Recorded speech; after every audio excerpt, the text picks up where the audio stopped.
Hello, kind, creative, and courageous artists. We have a very fun, festive project today. Today, you are going to pick a template and you are going to design your own winter house to decorate that you can display, and you could even put a little light in to make it glow. You will have access to a wide range of sheets. You may have some here. You might not have all of these. Some of them have decorations already added. Some of them are completely plain so that you can create a design that is all your own. Once you select your design, you're going to write your name at the top, and then you're going to start designing your house. When you take a look at your template, you're looking at it flat. When your house is completely designed and ready to go, you will cut along these solid lines and you will fold along the dashed lines. And these little guys over here are flats. Those will tuck inside your house. You will tape or glue those together to construct your house. And I want you to look at how it's labeled. This piece right here is a roof. This is a roof. These are all sides of your house. This could be the front or back of your house. This could be the front or back of your house, and these will be the sides of your house. This will be the bottom. You don't have to worry about decorating the bottom much unless you just want to. Sometimes it's fun to have a little surprise at the bottom. Once you understand where all the parts of your house are, because I don't want you to accidentally decorate the roof as the side of your house, really pay attention to where everything is. Then you're going to collect your supplies. You're going to need a pencil to start sketching out your design. Then I would get a marker, felt tip pen, Sharpie, colored pencil, or similar to outline your design after you draw it in with pencil. Then you will need colored pencils, crayons, or markers. You may even have access to paint or similar. You're going to use this to add color to your house. You can use glitter or glue and sprinkle glitter on to the roof to create snowy look, or you could use the white puff paint or similar if you want to add some snowy details to your design.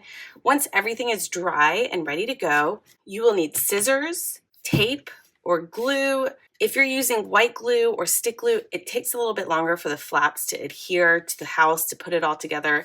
You have to be more patient with it.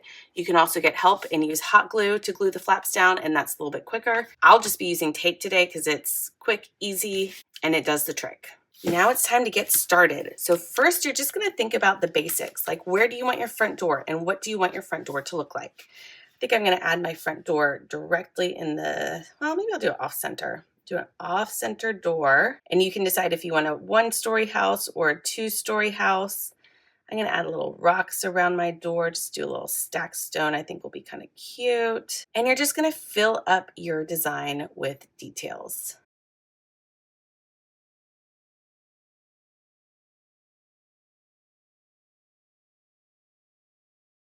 Look at my cute little house. I have lots of windows. I have lots of houseplants, so I need all of this light coming in.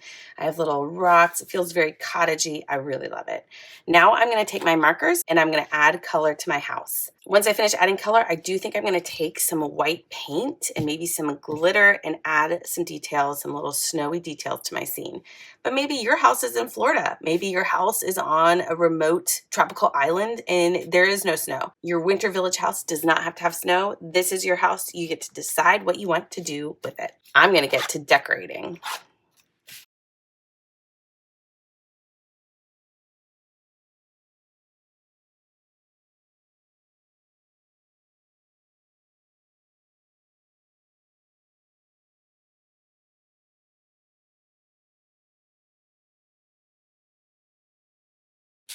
All right, I have finished my drawing. Now, I just added dark to the bottom and I used a marker that's kind of running out because if you see an edge of the bottom, you'll see that it's dark. So it helps have a little bit of darkness on the bottom if you're going to add anything. I did leave a blank spot in the middle, and that's so I can put my name on my house because I want to be able to look at the bottom and know whose is whose because it's easy for them to start getting mixed up after a while. Now, I want to tell you some tips that I used while I was coloring. First, if you're using markers, you will see the lines as the markers overlap. So I want you to color along the contour of the object. For example, on the side, I have these wooden slats that go horizontal. So I'm going to draw along the edge of my house, the bottom edge of my house. When I had my rooftop, I went down and I curved along with the shape of each little roof panel. And then to give it dimension or to make it look a little bit more three-dimensional or interesting, I added shadows. And I didn't do that with black. Instead, I took a darker version of my color, and I just added a line underneath each element where there might be a shadow. And as I went under the edge of the roof, I kind of curved my lines. Now I'm going to go in and just add a little bit of white, a little bit of glitter for snow, and then I'm going to let it dry, and then I'll cut it out.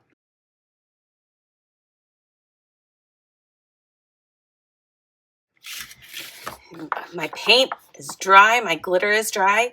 Now is the time for me to cut it out. Hopefully you can still see where your lines are after adding all that amazing color. I'm going to cut out along the solid lines, which is basically the outside edge, and fold along the dashed lines.